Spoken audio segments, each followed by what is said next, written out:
Donc salut tout le monde, donc je vais vous présenter mon sauvetage Cthulhu en Panda O, donc réalisé en environ 7 ou 8 tentatives. Je vais vous présenter un peu les mobs, la spécificité du donjon, les trucs à ne pas faire afin de vous aider, donc c'est parti. Donc la spécificité du donjon c'est les états de folie, donc allant de 1 à 10, sachant qu'à 10 c'est one shot, et donc de 1 à 9 c'est des effets spécifiques.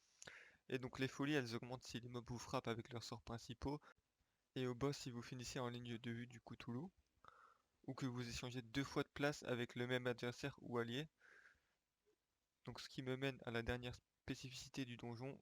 Donc vous échangez systématiquement de place lorsque vous touchez un adversaire, donc avec un sort qui lui fait des dégâts, avec l'entité alliée ou ennemie la plus proche. Donc on va commencer la présentation des mobs. Donc je vais vous présenter en premier le Chocotte. Donc c'est clairement le mob le moins dangereux quand on connaît ses sorts.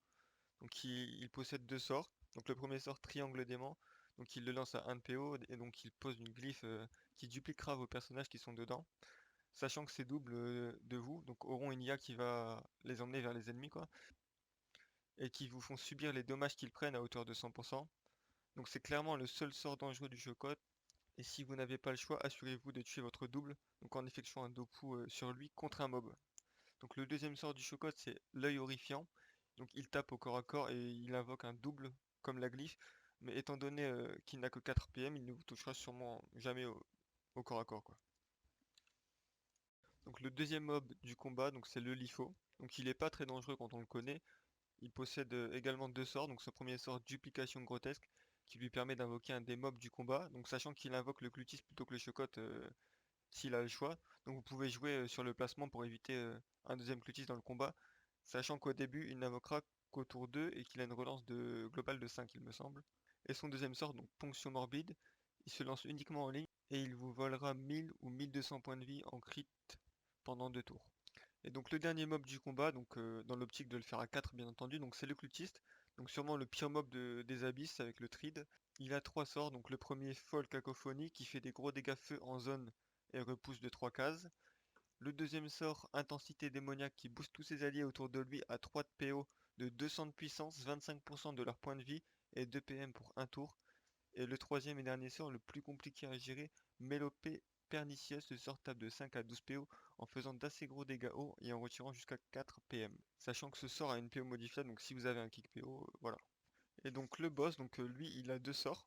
Donc le premier sort, frappe coutonienne, donc il fait d'énormes dommages terre uniquement en corps à corps, donc facilement esquivable si vous connaissez le mob. Et son autre sort, permutation inquiétante, qui lui permet de se téléporter 2 fois par tour avec ses alliés, mais une fois par cible du coup. Donc en sachant que son IA lui fera téléporter les mobs les plus proches de vous.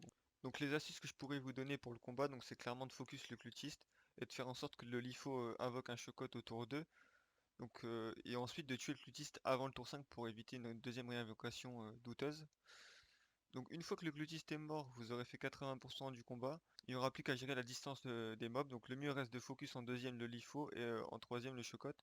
Donc une fois que vous avez tué les 3 mobs, donc le combat il est clairement gagné. Vous aurez juste à rester à 7 PO minimum du Cthulhu sans être en ligne de vue. Donc jouer un maximum sur les blocs de la map. Je vous mets en description les liens de d'offensive, Dofus pour les noobs et le Dofus Book du stuff utilisé pour les infos plus poussées. Donc je vous laisse sur ce solotage et ciao ciao.